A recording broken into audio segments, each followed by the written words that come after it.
Rais wa Marekani Donald Trump amesema yuko tayari kuiwekea Urusi vikwazo vipya iwapo mataifa ya umoja wa kiujihami wa NATO yatakubaliana kuacha kununua mafuta kutoka Moscow.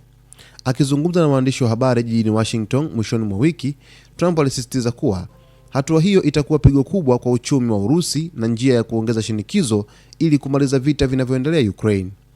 Trump alisema vikwazo vilivyopo sasa havitoshi na aliitaka Ulaya kuendelea na hatua kali za Marekani.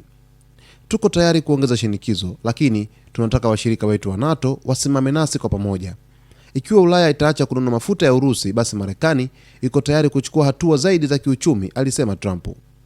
Aidha, Trump alipendekeza uwekwe ushuru wa juu kati ya 50% hadi 100% kwa baadhi ya bidhaa kutoka China, akidai kuwa Beijing inaendeleza ushirikiano wa karibu na Moscow. Ushuru huo, alisema, unaweza kuondolewa tu ikiwa Urusi itakubaliana na kusitisha vita vya kufikia makubaliano ya amani na Ukraine.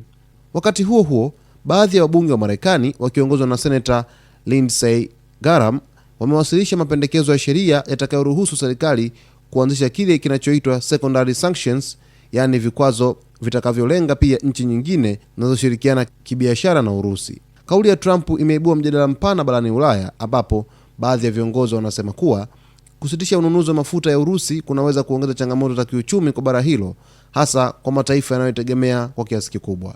Hata hivyo, wachambuzi wanasema kauli hii inaashiria mabadiliko katika msimamo wa Marekani chini ya uongozi wa Trump, ambapo sasa inajaribu kushinikiza washirika wa NATO wachukue msimamo mkali dhidi ya Urusi, huku vita vya Ukraine vikikaribia kuingia mwaka wa 4 bila dalili ya kumalizika.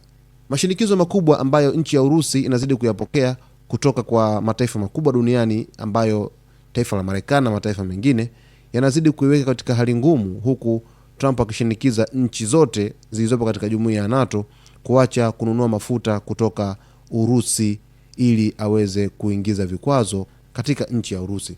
Sasa mtazamaji wetu, basi ili uweze kufahamu kwa kina kuhusiana na haya yote, usiache kusubscribe, kulike, kucomment pamoja na kushare.